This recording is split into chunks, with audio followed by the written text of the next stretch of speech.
বাংলাদেশ আনসার ও গ্রাম প্রতিরক্ষা বাহিনীর কর্মকর্তাদের নেতৃত্বগুণ, কার্যকর কমান্ড এবং সুদক্ষ ব্যবস্থাপনা উন্নয়নের লক্ষ্যে অনুষ্ঠিত হল 14 দিনব্যাপী কমান্ড লিডারশিপ অ্যান্ড ম্যানেজমেন্ট প্রশিক্ষণ কোর্সের সমাপনী অনুষ্ঠান।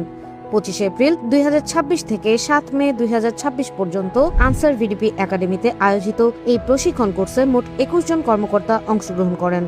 কোর্সের সার্টিফিকেট বিতরণ ও সমাপনী অনুষ্ঠানে প্রধান অতিথি হিসেবে উপস্থিত ছিলেন মেজর জেনারেল আব্দুল মোতালেব সাজ্জাদ মাহমুদ। অনুষ্ঠানে আরও উপস্থিত ছিলেন brigadier general Mamunur Rashid, colonel Bayazid Mohammad Tarek Junayed এবং মোহাম্মদ সাইফুল্লাহ রাসুল সহ বাহিনীর ঊর্ধ্বতন কর্মকর্তাবৃন্দ।